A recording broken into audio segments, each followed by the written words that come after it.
राधे राधे दोस्तों, आप सभी का चैनल में स्वागत है।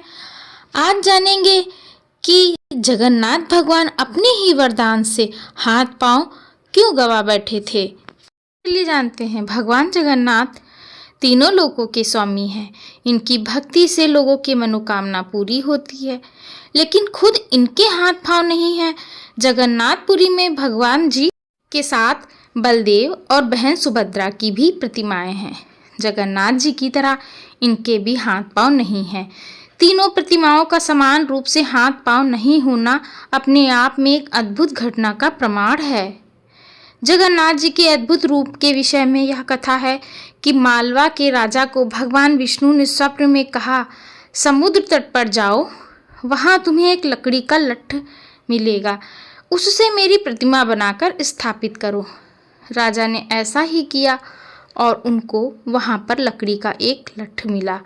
इसी बीच देव शिल्पी विश्वकर्मा एक बुजुर्ग मूर्तिकार के रूप में राजा के सामने आए और 1 महीने में मूर्ति बनाने का समय मांगा। विश्वकर्मा ने यह शर्त रखी कि जब तक वह खुद आकर राजा को मूर्तियां नहीं सौंपते तब तक वह एक कमरे में रहेगा और वहां कोई नहीं आएगा।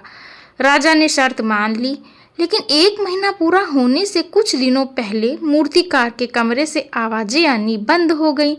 तब राजा को चिंता होने लगी कि बुजुर्ग मूर्तिकार को कुछ हो तो नहीं गया है। इसी आशंका के कारण उसने मूर्तिकार के कमरे का दरवाजा खुलवाकर देखा। कमरे में कोई नहीं था और मूर्तियों के हाथ पांव नहीं थे। राजा अपनी भूल पर पछताने लगा। तभी आकाशवाणी हुई कि यह सब भगवान की इच्छा से हुआ है। इन्हीं मूर्तियों को ले जाकर मंदिर में स्थापित करो। राजा ने ऐसा ही किया और तब से जगन्नाथ जी इसी रूप में पूजे जाने लगे। विश्वकर्मा चाहते तो एक मूर्ति पूरी होने के बाद दूसरी मूर्ति का निर्माण करते, लेकिन उन्होंने ऐसा नहीं किया और सभी मूर्तियों को अधूरा बनाकर छोड़ दिया। इसके पीछे भी एक कथा है। बताते हैं कि एक बार देवकी रुक्मिणी और कृष्ण की अन्य रानियों को राधा और कृष्ण की कथा सुना रही थी। उस समय छिपकर यह कथा सुन रहे कृष्ण, बलराम और सुभद्रा इतने विभोर हो गए कि मूर्तिवत वहीं पर खड़े रह गए।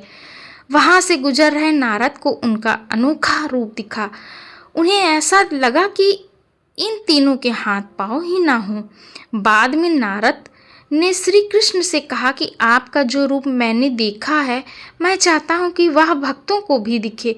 कृष्ण ने नारद को वरदान दिया कि वे इस रूप में भी पूजे जाएंगे। इसी कारण जगन्नाथ, बलदेव और सुभद्रा के हाथ पांव नहीं हैं। तो यही कारण है भगवान जगन्नाथ जी की कथा इस प्रकार समाप्त हुई।